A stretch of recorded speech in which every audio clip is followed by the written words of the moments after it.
I would love for you to give us a small introduction about who you are, where you're from, what you're currently doing, and then we can get into your story. Yeah, so my name is Jonah and I am from Sweden. I'm 20 years old. I work as a salesman. I'm an account manager and I also do powerlifting and competitions. I compete in powerlifting and I do it because I love it and I dabble in some social media. All right, it was pretty simple and I love it. The reason why I reached out to you was definitely to talk more about your powerlifting journey. Uh, the fact that you're 20 years old and you're pursuing, would you say, a career in powerlifting? Uh, I guess you could say so, a career within powerlifting specific, but social media. So Social I guess they media go together. oriented as well. Yeah. All right. So you before we move on into powerlifting, I would love to know a bit more about yourself. So you've been living in Sweden your entire life, I suppose? Yeah, I was born here. All right, and you did your studies. You finished your studies till when you have a bachelor's or a master's? Nothing like that. I suppose in Swedish terms, it's high school or something like that. So I got done with school just exactly a year ago. Mm-hmm. So I've been on the working field for about a year now. But before that, it was just school, and I studied a bit niche uh, sports science and just the body in general. Mm-hmm. But it was focused on training. And you did you do any sort of diplomas into this field, like training and physical therapy or any sort? No, nothing like that actually. We got offered to do to get an official personal trainer license, but it never went through in the end. So they had to throw that to the side. So unfortunately, otherwise I'd have that right now. But yeah, Yeah, I guess if you have an interest in, let's say, training other people, it's definitely always better to have some form of certification. I do know a lot of friends that do it. Some have and some don't have a certification, but I guess it works for them. So when did you get into this fitness, let's say, journey? my fitness journey has been quite a long one. I mean, I guess I started, I'd say 5 years ago or something. Because I grew up skinny. I've always been skinny, so I just wanted to get bigger. It was that simple, and I made absolutely zero results in the beginning. The first like 1 or 2 years, nothing happened. I just messed around and tried to find if I liked it or not. Then it was back and forth, back and forth. Then me and a couple of friends started taking it more seriously. We did push-pull legs and we focused on the compound movements. And then 2021, I took a half-year break because I didn't really like it. And then I came back and I said I was gonna do a powerlifting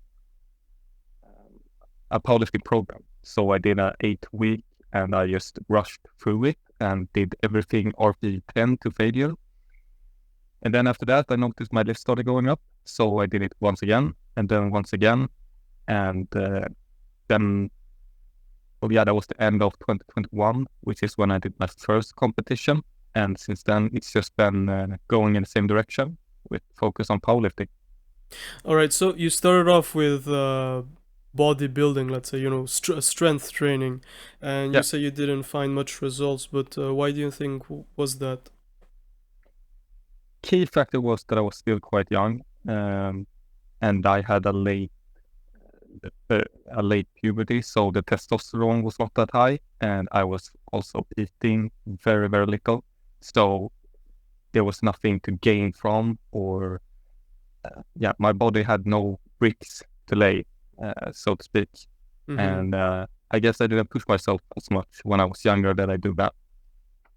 Yeah, I mean, even from personal experience, it's like the first 6 months to a year is definitely the exploration phase. You don't really know what to do. You watch a lot of videos, you get to know the thing, and then after a year, you get to know what you like, what you don't like, and then you start to see results. But I think definitely diet is really crucial from the beginning, I would say, but getting comfortable with the movements is another factor.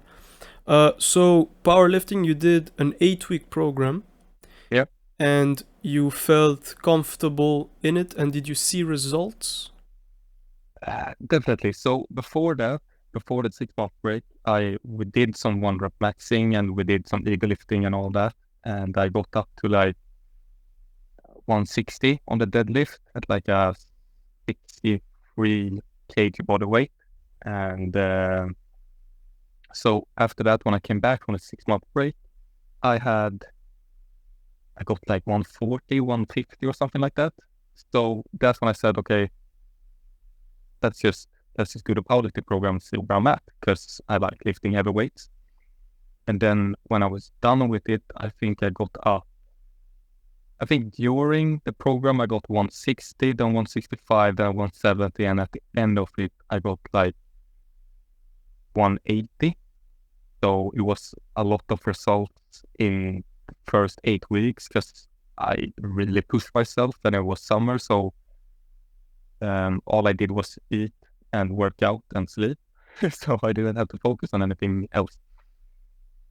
So after that, I realized that's what I like doing, to push myself, and so I just kept going.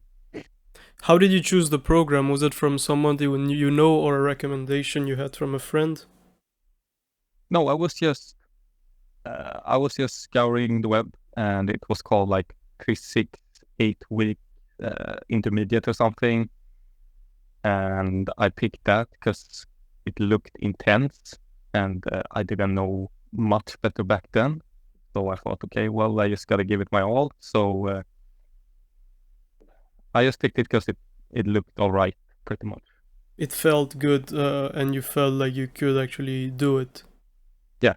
To get a taste of powerlifting. Um, it's always been a fascination of mine to see all these videos of powerlifters, and me personally, I'm not into powerlifting. I'm more into strength and hypertrophy. But what is the main difference you would say between powerlifting and bodybuilding or strength training?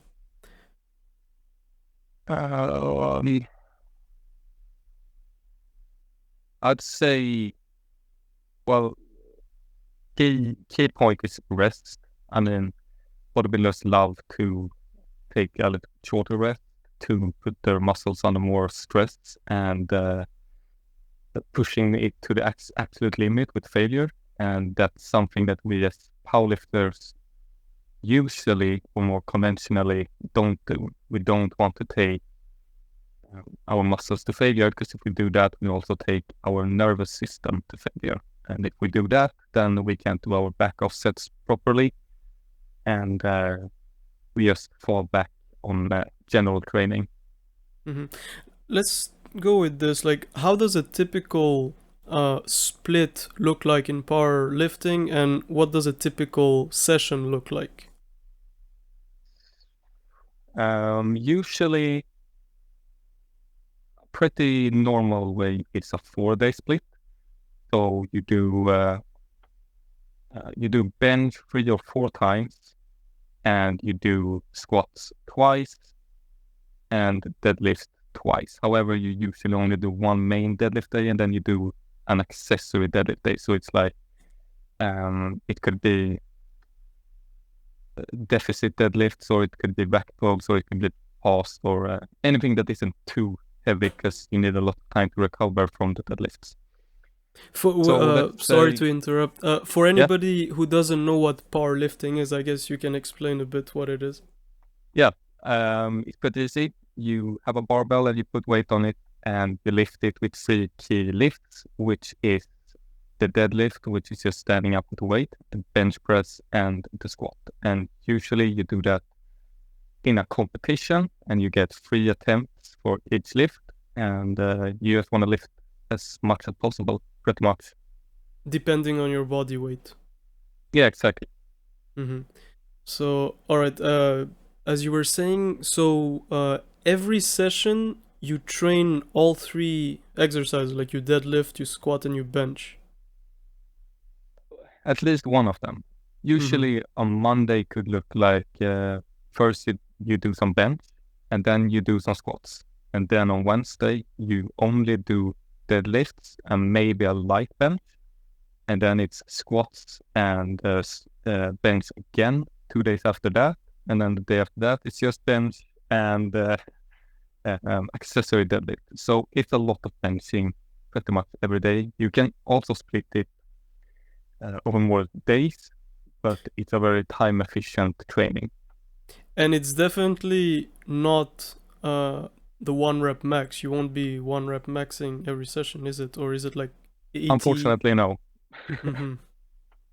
I mean, that's what everyone wants to do because that's the fun part to lift heavy weight, but no. We do a lot of RTE based training or percentage based training. So it's basically two apples on the same tree. Whoa, Oh, I didn't realize I didn't have notifications on. no problem. My bad. All right, now there was. We'll have to cut that. Yeah, no Well, worries. I guess that's your job. Yeah, for sure. So you were saying, so it's rep based or percentage based? Yeah, so there's a thing called RPE, which is um, it's a scale to measure how much exertion of your power you have put out. So let's say you do a RPE 10. It's on a scale of 1 to 10. So a 10 out of 10 is everything you have. You don't have anything more. You can't do more weight and you can't do more reps. And an RPE 7 is usually you can do uh, kind of a lot more weight or just 3 more reps. Mm-hmm. So you can do 4 in total, or you just stick to percentage, which is like 70% of your max or 86 or whatever is feeling that day. How do you get to know how much your max is? I'd say just mess around and actually max out. Definitely And have a if you, spotter nearby. yeah, and if you don't want to do that, just pick a relative heavyweight and go to failure with reps. And you can use some online tool to put out your estimated on the max. Mm-hmm. When you started off, you were probably not the same weight as you are right now. No, And how definitely not. much were you benching at that time? Or when you started, to see the progress? When I started powerlifting, I had already benched a little. So purely during the early years, I did like, I think I started around 40 kg when I started benching when I was a complete newbie. And then I went up to 50, 60, and I think I got up to 70, 75. And then after the break, I went down to 70 or something again. So when I started the powerlifting, my first PR was 80 kg, and that was when I was weighing 63 kg around there. Mm-hmm. All right. How do I say it? I've always had a question about powerlifting. Why isn't incline bench presses included in it? And why is it these three movements? Why is it like bench, deadlift, and squat? That is a great question. I don't think I can answer it properly. There are a ton of great compound exercises like military press or incline press or pull-ups, but that's included in calisthenics. I think they just picked it, well, simply because it was easy. I mean, the squat is the squat, the bench is the bench, and the deadlift is the deadlift. They are the three exercises that individually incorporate the most muscles and are the truest test of strength. Mm-hmm. And I guess it's also the simplicity, right? I mean, I guess an incline bench is simple, but there is some setting up to do. But the flat bench is like literally just a bench and just the bars and just the weights. It's the simplicity. Also, I think that makes powerlifting, I would say, interesting. Um, as I lift, as I, go deeper into strength training, I've always wanted to get into powerlifting, but somehow I feel like I will hit a plateau. How do you deal with plateaus? You will 100% hit a plateau. Everyone does, unless you're juicing. And well, if you compete, you won't be, because then you won't be allowed to compete for the most part. I mean, there's untested federations in the US, but in the IPF it's tested. Well, at that aside point, uh, the only way truly to get through a plateau is, well, first take a step back and just visualize what you're actually doing. Go over in your head what you have been doing up until now and where you want to go. It's like if you're stuck in the mud and you can't move and all you do is keep moving and you're just sinking or you're just getting more stuck, you have to take a calm breath and you need to reevaluate your training in its general. So the other part is just keep showing up and keep doing it and keep trying. There's truly nothing else but keep showing up. Yeah, that's for sure. I mean, consistency always beats, motivation or any other, um, let's say, routine. It's being consistent and just doing it when you have to do it. Is following a Yeah. program important? Yes and no. It's a easier way to make progress, and it's definitely a way to keep track of your progress or to go back and reevaluate what you're training and what you need to focus on. But you can definitely make progress without a program, especially, let's say, the first year. Should you increase weights every week, or is it more of a personal choice? I'd say it's more of a personal choice. It's, uh, I mean, let's take, for example, there's a program called Starting Strength. It's like five by five, which is exactly that. You do 5 reps, 5 sets of an exercise. And since you don't change the reps and you don't change the sets, you have to up the weight every other session. But as you get further and further, you will have to incorporate more volume or heavier lifts. So let's say I did one set of 3 on squats, and that was let's say 160. But the next time I do 5 reps on 150, I've done more volume at the 150 than I did on the 160, which generates force in a different way. So it's all about what you need. Sometimes you need to lift the heavy weights, and sometimes you need to lift the light weights to be able to work up to the heavy weights. And how do you keep your weight consistent? Of course, you can't eat whatever you want, so then your weight will go up, and of course, you'll be able to lift heavier. But as a person that competes, you have to be at a specific weight and lift heavier and heavier, staying at the same weight. So, how do you balance it out? From personal experience, I've seen that if I was ever trying to get on a diet or I got into a diet, I was not able to lift as much as I was when I was, let's say, 74 kilos. Yeah, so I am not the person to answer this because I have never had a struggle with a weight class. And the easiest answer to that is because I've always been skinny, so I've always been trying to gain weight. Mm-hmm. So it's more that it's reverse for me. I've had trouble eating. I've not had the trouble of eating too much. You've had trouble maintaining the weight class you're in. Yeah, exactly. It's that instead I drop down a kilo or two, which makes me weaker. And I mean, That's a part good of. problem to have, honestly. I mean, yes and no. It's the same.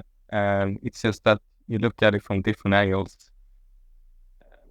a person who's deaf will always envy a person who can hear but is blind, but a person who's blind would always envy the person who can see but is deaf. It's you want Yeah. what you can't have, Hmm. and it's the same battle but two different versions of it. How do you deal with it? You just eat more, or do you have a diet? Um, I usually try to not stick to a diet because then absolutely goes right out the window. I suck at eating, and I do my best to eat until I'm full and then eat a little bit more. And I try to space that out between 3 to 4 meals during the day, depending on how much time I have. And yes, it's a commitment factor. It's the same there. It's consistency. It's what you want to do. However, it's the one thing I've really not gotten down with my training and my diet. It's the diet part. That's the thing that's lacking for me. But I mean, you still try to keep your macros consistent with higher protein and average carbs. I mean, yeah, I do try to make some informed decisions about what I eat. However, I do also try to pick some heftier calorie-wise, some denser calories to get the calories in easier. However, if I know I'm gonna go train, yeah, then I force feed a little bit more carbs and I wait with the fat until the after. And the same with the protein, I try to keep that low right before and I try to get that in right after. So I make informed decisions based on the time I'm eating. However, I'm not sticking to one single diet or one single food. You've only competed once? No, I think it competed 5, 6 times, Oh, something like right. that. And in all of these, in the preparation phases, you've never really kept a diet plan because of your body's metabolism, I guess. I've never really kept a diet plan because I've never really had one, and two, that's the thing I struggle with.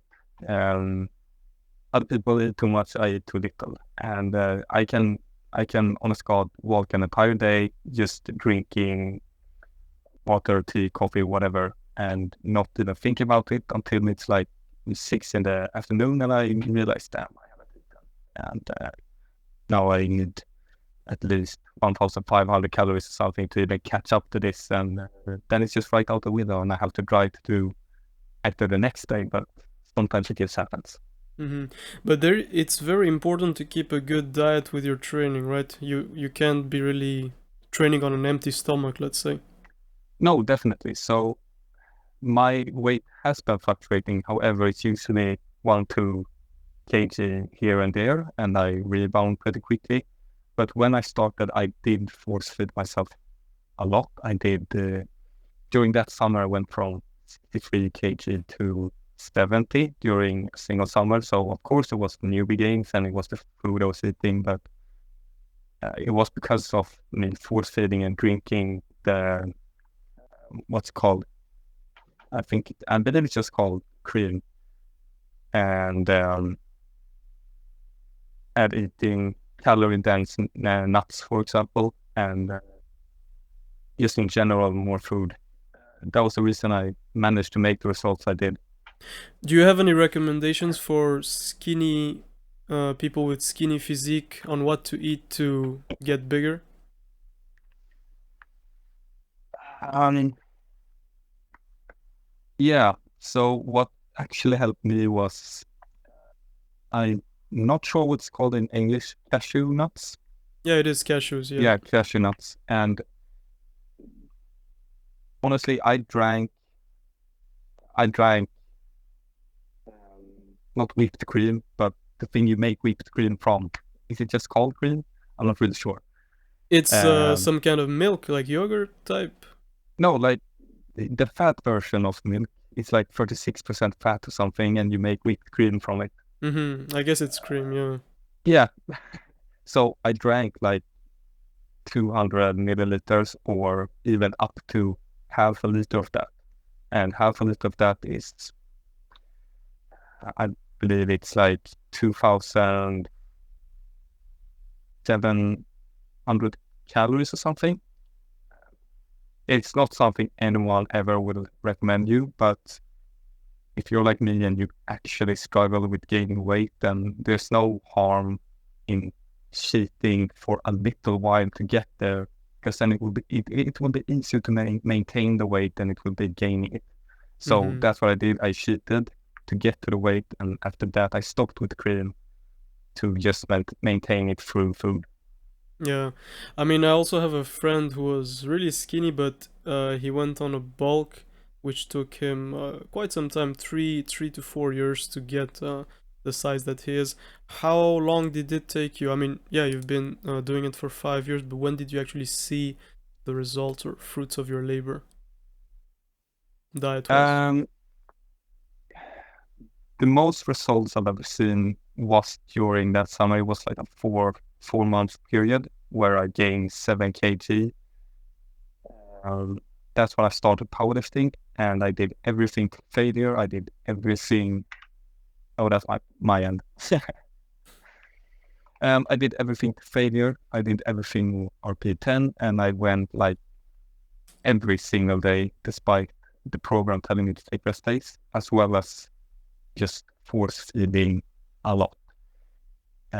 In the end, I looked bigger and leaner, and yes, I got more aesthetic, and well, you could really see that I gained some muscle during that time.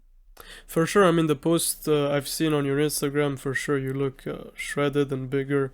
And I think you're also tall, you're 6 feet something. Yeah, I'm not really sure what I am in feet. I think it's like 6'1" or something, but I'm in centimeters. 180. It's 187. So yeah, I am quite tall. It's definitely Um, tougher for tall people to look bigger. I mean, you could gain muscle, but example for a short person, when he gains a kilo of muscles, he definitely looks bigger. But if a tall person gains a kilo, looks almost the same. So all yeah, the definitely. yeah. But all right, how does recovery work in powerlifting? Because in strength training, I mean, there's always a day or 2 days before your next workout.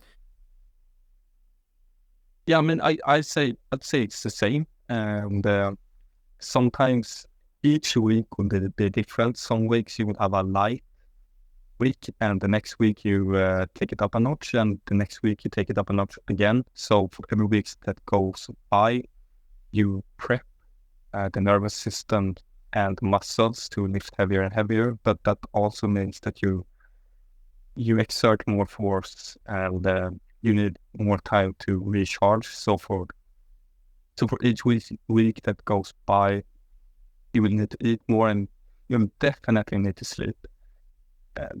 My peak hours when I was really focusing on it and in the middle of a prep, I slept 12 hours easily at every single night. This was actually the That's next point I was going to talk about, sleep, which is extremely important. And you just said you slept on your peak 12 hours, which is yeah. pretty crazy. I mean, I know people who sleep 12 hours and don't lift at all. So the fact that. But you mentioned the nervous system a few times. I don't know if you can answer, but what is it with the nervous system and lifting heavy? So, I mean, the nervous system is, the part that tells your muscles to act the way they do. And if you don't, when you put your body under stress, you also put your nervous system under stress. So let's say if you ever seen a guy shaking when he's performing deadlift 1 rep max, and it could be just the core strength, but if it's really, really shaking all the way up, and it's the same if you complete a heavy squat and get to the top and you start shaking, that is a sign that you probably fried your central nervous system. And basically what that means is it will also need time to recover. And it doesn't really recover in the same time that muscles do. Muscles just need to, it just needs the food and it just needs to sleep. And the nervous system will need some lighter loads as well as all the sleep you can get and movement, but it usually takes longer. So if you ask any powerlifter about the competition they've done and you peak, during the peak, you prep the central nervous system every single day to lift heavier and heavier and heavier so you can perform your best on show day. However, if you actually perform your absolute best and you hit the top singles and it's grinders on every single one of them, you'll be out of the strength 2-3 months. 2-3 months after the competition, you will be significantly weaker. Mm-hmm. And that's not because of the muscles, that's because of your central nervous system being overloaded and pretty much fried. It just needs time to get back. That's very interesting. So powerlifters basically fight between the nervous system and, I mean, for strength training, it's more like the muscle tear and stuff like that to induce hypertrophy. Because as a powerlifter, you don't really chase muscle growth and hypertrophy, right? No, not really. However, that is one thing I've learned quite lately, and that is you need muscles. You need some muscles to contain the strength. But at a certain point, you reach the brink where you can produce more strength with the muscles you have. So that means you need the hypertrophy as well to build more muscle, which produces more strength. So it's a combination, but usually it's more focus on strength more than hypertrophy. Yeah. Are there any specific supplements you would recommend anybody who wants to get into powerlifting, or the basic creatine and protein powder? I mean, yeah. If you have some weight to gain, then go with creatine. However, if you want to stay at the weight you are at, then you can't take it because you will put on some more water. But besides from that, honestly, a shit ton of pre-workout, pretty much. I have never been a big fan of pre-workout, and I guess my main reason is if I want to go hard, I'll go hard myself. You know, I don't need a pre-workout. I don't know if that's a correct way, but it's my personal way of thinking about it. But what's your opinion about pre-workout? What's the benefit? Let's say, what's the benefit you see in pre-workout? I mean, it's definitely a tool. It won't necessarily help you lift heavier, but let's say you're going for 100 max and you can have two ways to approach it. One, you can be very zen, let's say Goku, Ultra Instinct, all that, and you can just let your body move by itself, and that works. But oftentimes you need some kind of hiking up to do, which means loud music and just trying to produce adrenaline from your body, which is usually in a form of yelling or kicking yourself or anything like that, because then you get that adrenaline rush, and it's easier to call upon that when you already have some energy in your body from the pre-workout than it is when you're tired. Pretty much. Seems a bit violent. You need to hit yourself to, you need to hype yourself up and hit yourself.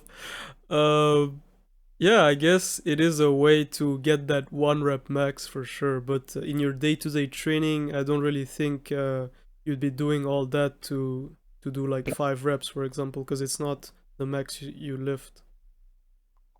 No, so there is also a balance to be found there, because it definitely takes a toll on you.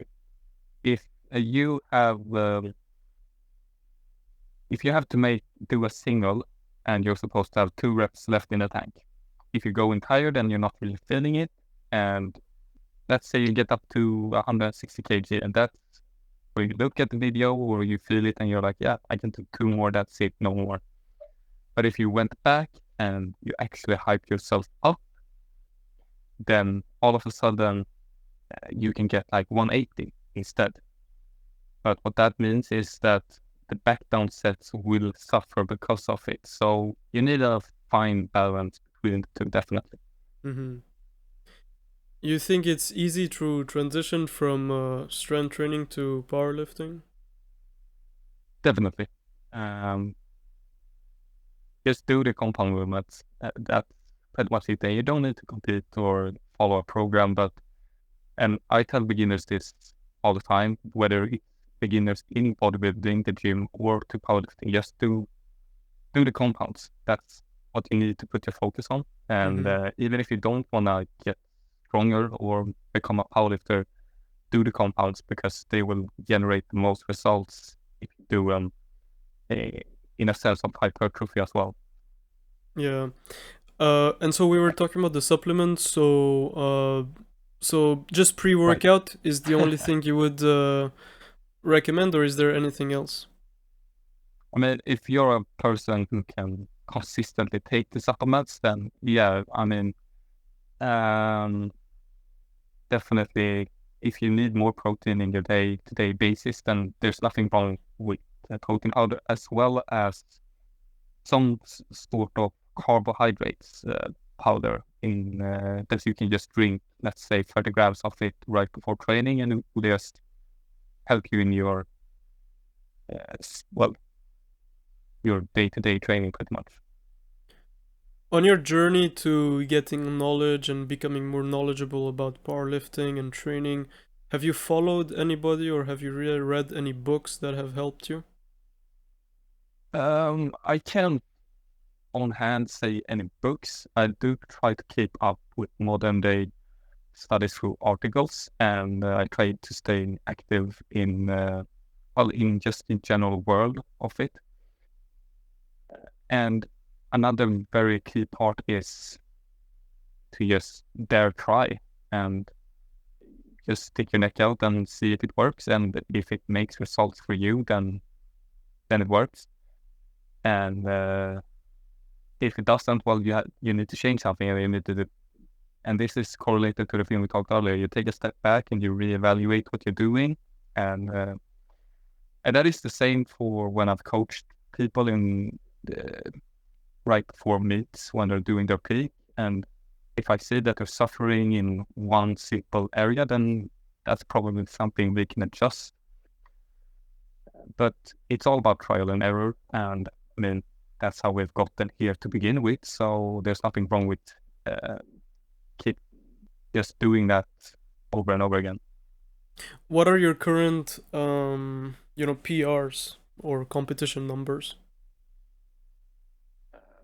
Yeah, so that's a little bit different. My competition numbers are, I believe, 115 bench, 100 and I think it's as low as 170 squat and a 230 deadlift. However, now it's been a couple of months since I competed, and my numbers are now at around 185 squat, a little more, and a 250 deadlift, and a 120, 125 bench. All of these numbers are super incredible. I mean, I still don't see myself benching that much because I weight 74 kilos, and yeah, I bench my own body weight like 77, just a couple Yeah. of kilos above it, and I am still happy. But of course, I have to keep pushing, and I know it's possible to get there. But what was your first milestone that got you more motivated? You know. I've had I've had a couple of different actually. I'd say my first my first free plate deadlift was something special, and I got that quite early, but it was a huge stepping stone for me to go from 100 kg to 140. Took me a long while and a lot of mental strain. But other than that, it's just a basic 100 kg bench. It, it's a different feeling. It feels good. Mm-hmm. And the 200 kg deadlift, that's also something we just swap the one plus the two instead, it's just different. But every 10 kg is the same. I mean, every new 10 kg or whatever it's the same feeling. It's a feeling of accomplishment, and I can't really say that one has motivated me more than the other. Mm-hmm. Um, which one is your favorite, and which one is the easiest to lift or get higher numbers at?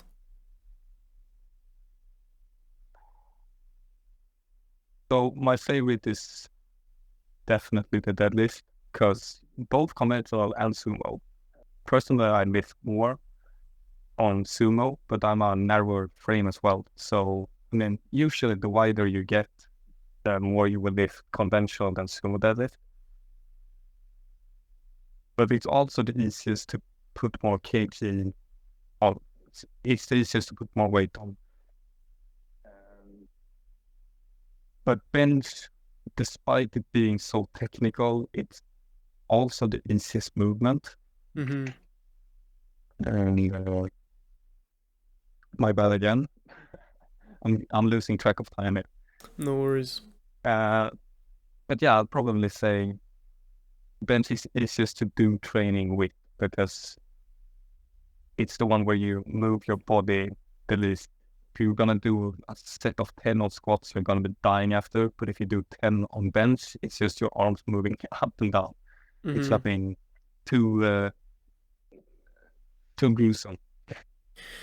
Personally, I think even in strength training, you do all these movements and more, but I think the exercise that feels the worst if you fail is for me the bench.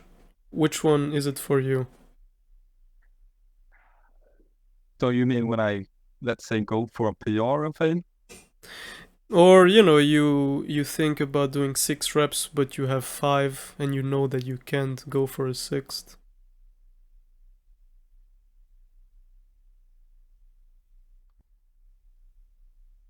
Or let's say when you're doing a Yeah, PR.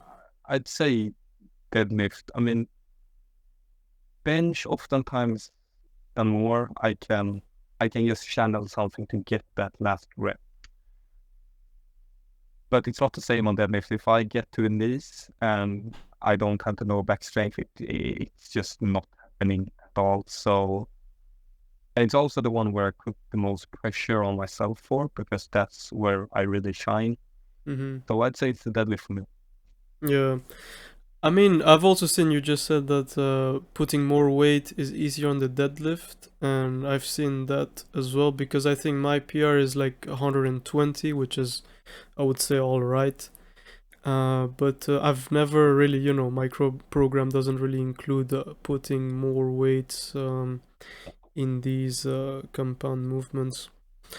Uh, you know, as you get further and further, you might deal with injuries. And what's the most common injury in powerlifting?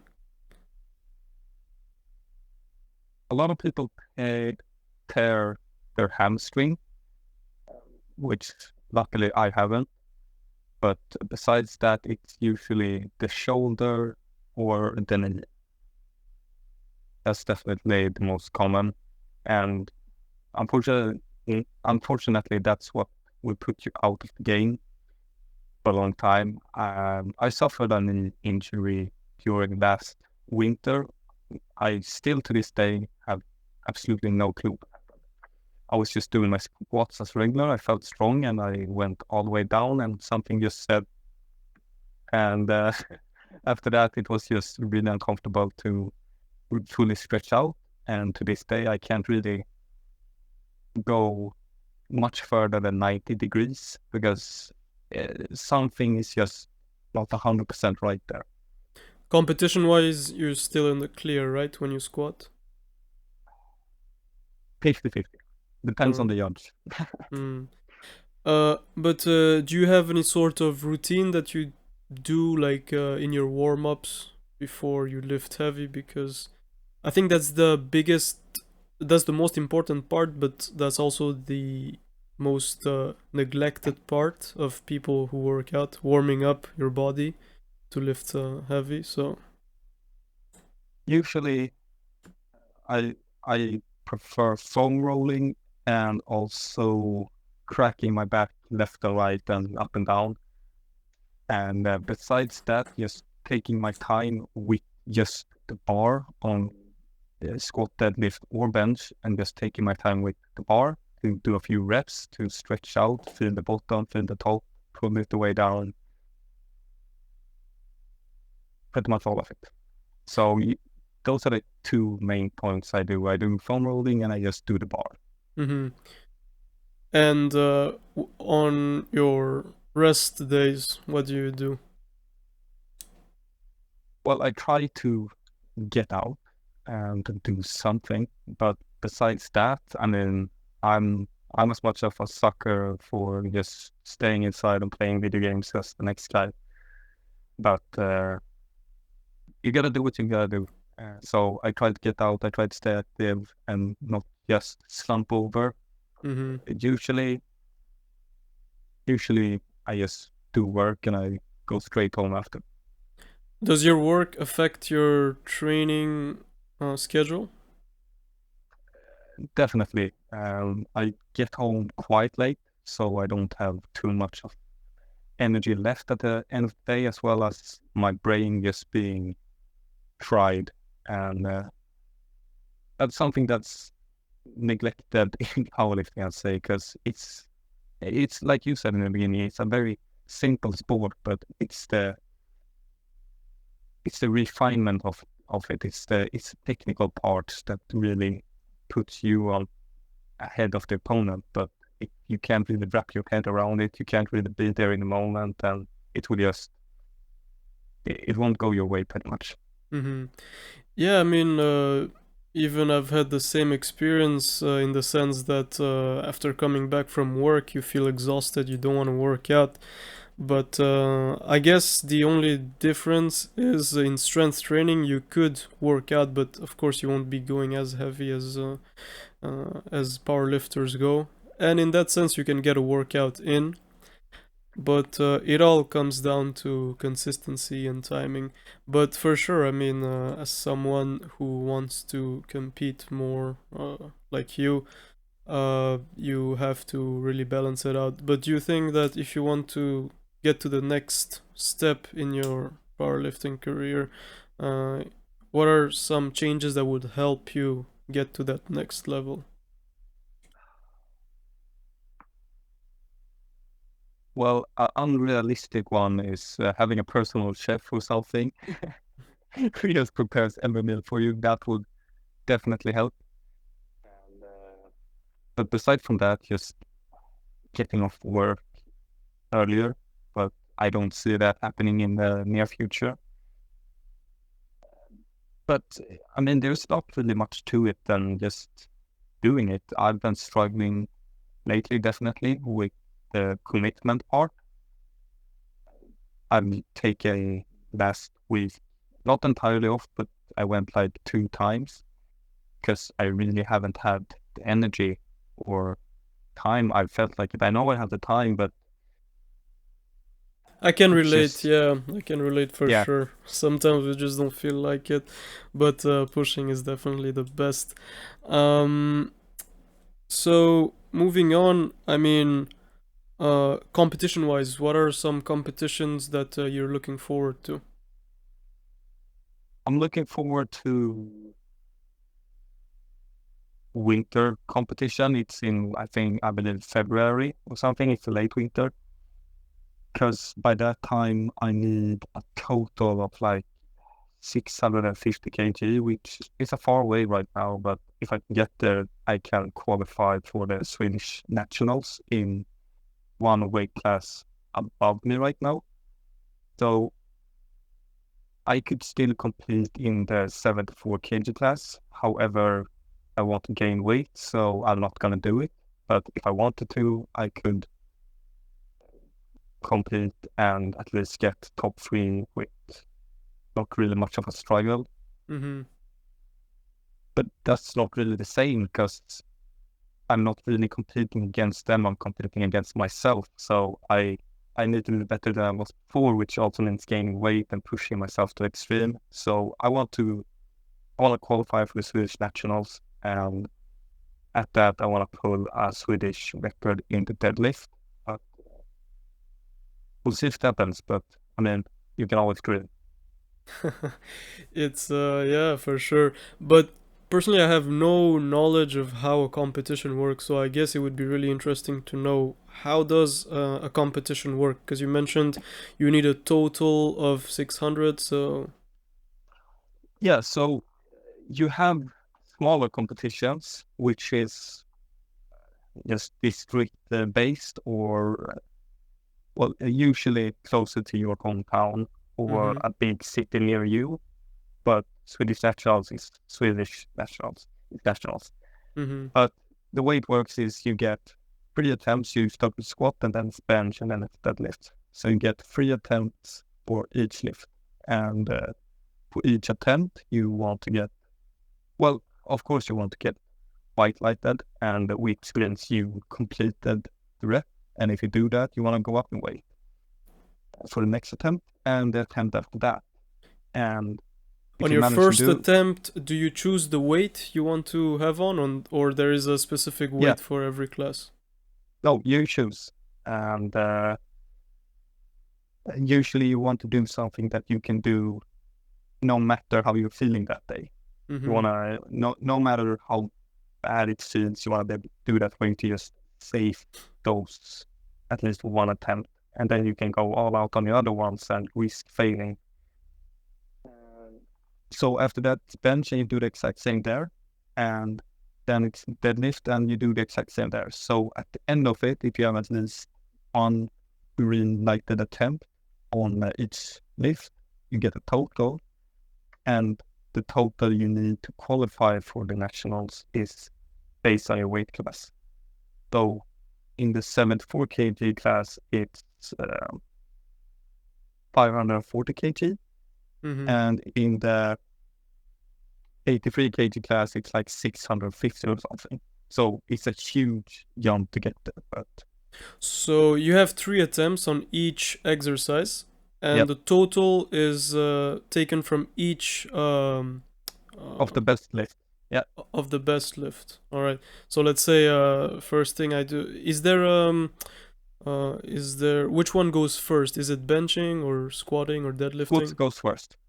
All right. And so let's say first attempt I do like let's say 150, second 160, 170 on the third. So the 170 will be taken uh, to go to the final score. Yeah, And the increments, how do you know the first attempt which one you should go for and the third attempt?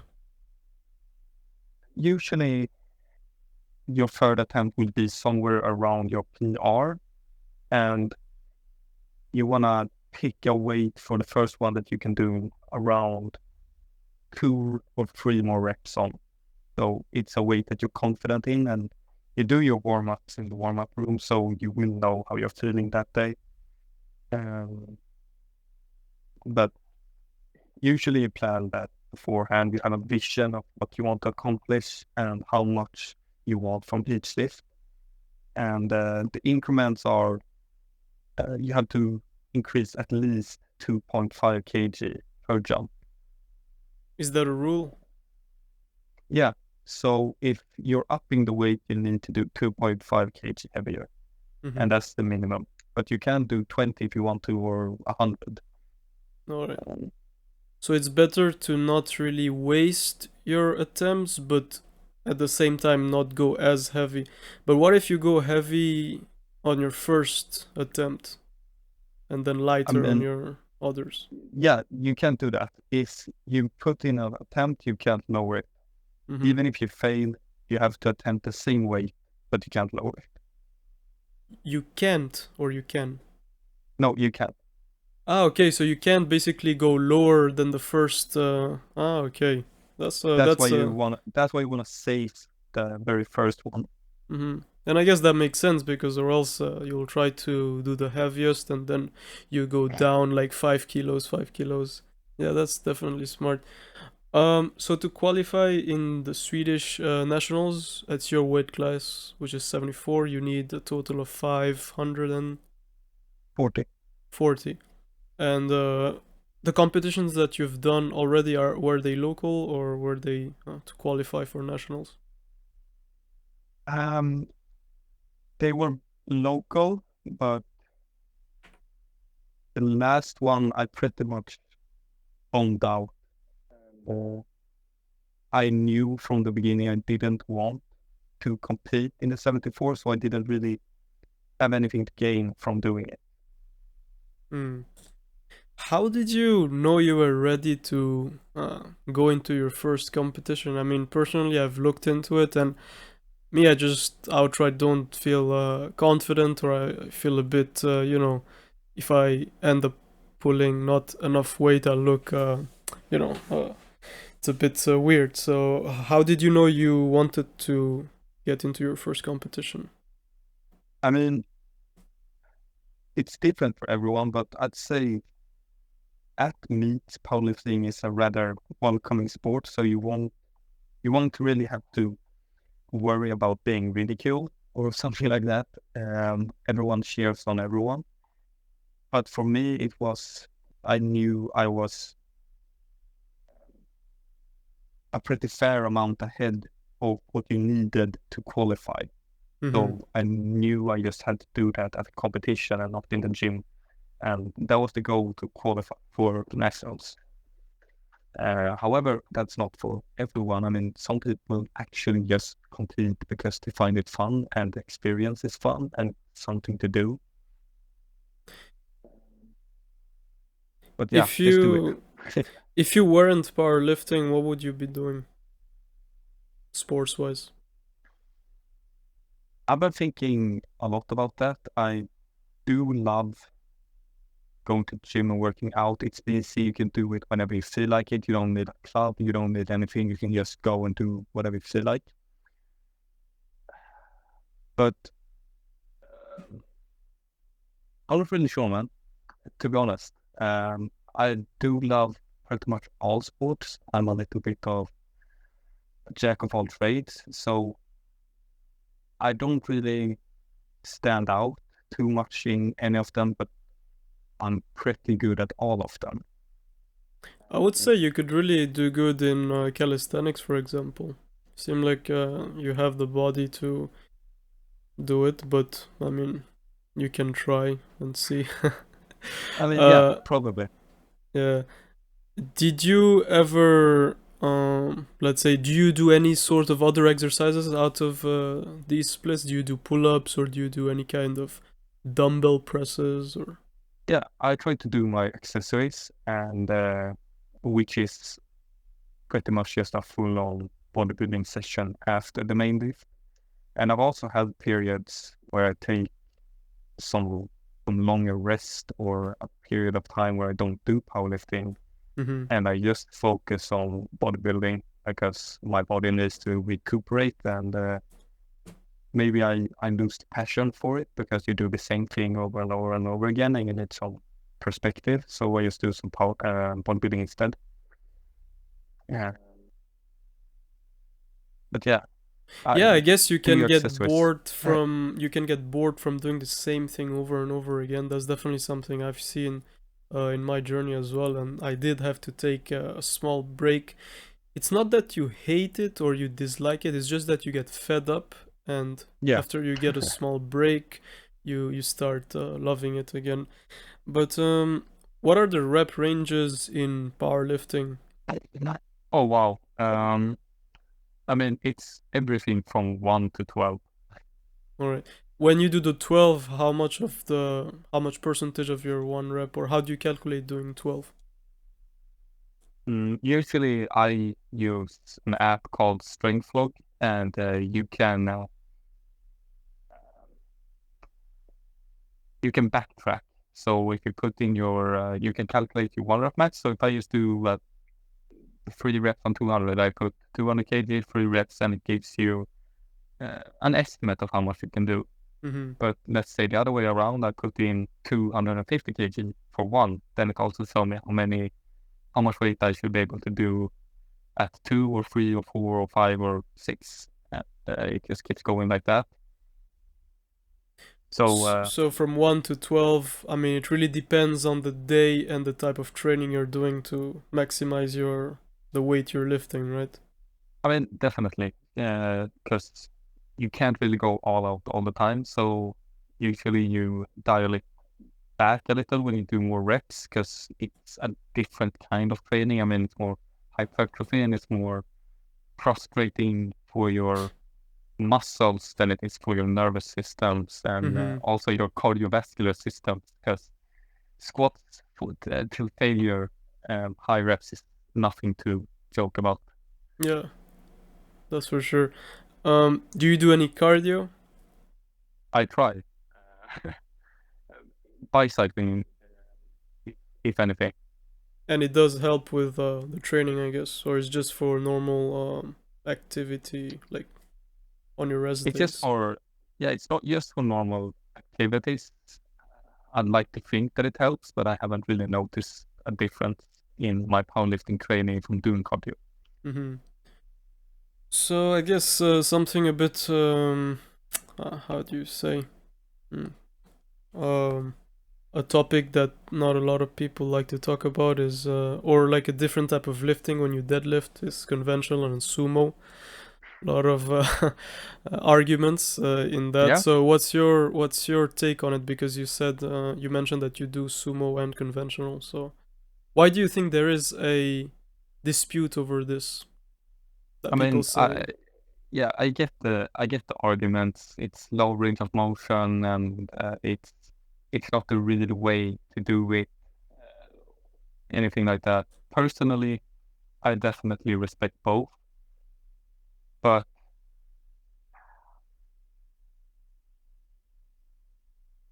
there is a statistic made on this, and that is for every weight class you go up, for every weight class you go up, the the chances of the person competing doing conventional goes up because they are usually not as as uh, as flexible or they have the body type for that. I mean, if you take a 120 kilo guy and tell him to split his legs, he probably won't be able to do that as well as a 66 kg guy. Mm-hmm.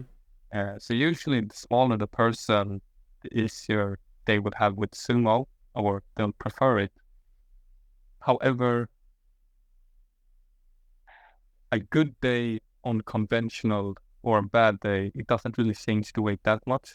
But a Mm-hmm. good versus a bad day on sumo changes like 30, 40 kg at this point because it's it's just so technical.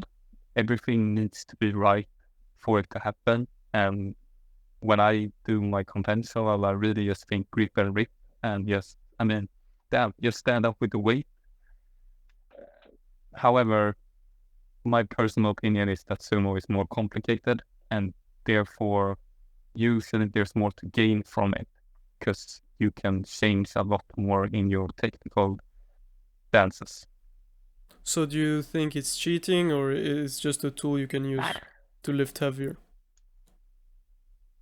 I'd say it's not cheating, but it's not tool to lift heavier.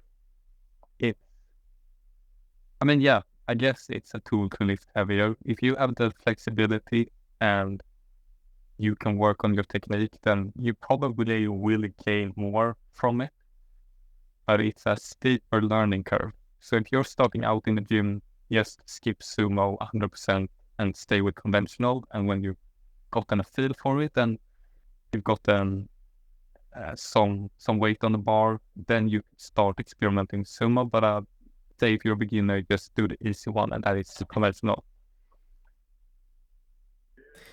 And rather than focusing more on, let's say, which technique you'll be using, proper form is definitely the most important for beginners.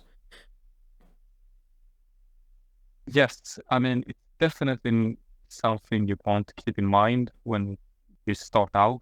However, I'm also a big believer in that your body is designed to move. Let's say you, for example, you work out religiously for 10 years and you do deadlifts every single day and you always keep a straight back. Mm-hmm. If you the next day go to the gym and you load up 10 kg extra and your back goes all bendy, then yeah, it's probably gonna hurt and you might have a big risk of injuring yourself. And if you started out with lower weights and you let your body adapt and move and bend, then as you progress, it will also get stronger in that position. So if you've always listed with a bendy back or a crooked back, then I don't really see the harm in doing it. It's also something I've been doing. I try to keep my lower back straight, but I do let my upper back fold because it makes the lift easier in some cases. Mm-hmm. But it's definitely a curve for that as well. You want to start out light if you're gonna adapt your body to it. You can't just go for a PR immediately. Yeah. I I know this is gonna guess. be a lot of editing for you in this video. No worries.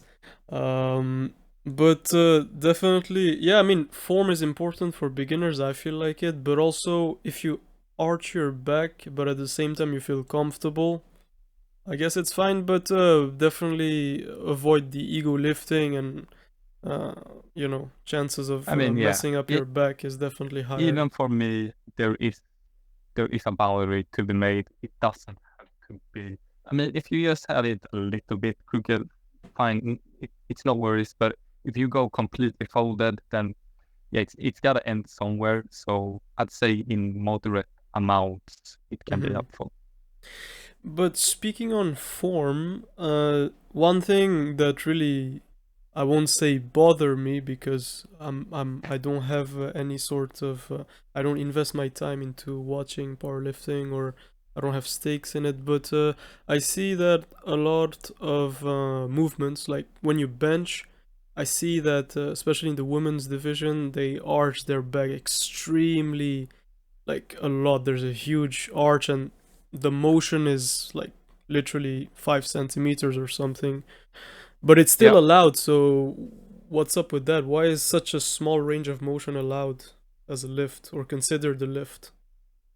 So for every year that's gone by, it's been pushed to its limits over and over again. So there is a maximum amount that you can place your hands. So on the bar, you have two silver rings that don't have any knurling on it. You can't stab your hands outside of that. But Mm-hmm. if you're an extremely small person, then having your arms all the way out here it will be on the rings. So that definitely helps to lower the range of motion you have to do.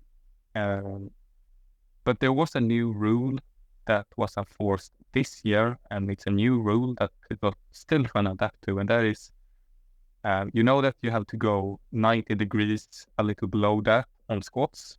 Mm-hmm. And the same is now to say with bench. So your elbow needs to be below the shoulder joint for it to count. So they are trying to minimize it and make it more fair, I guess.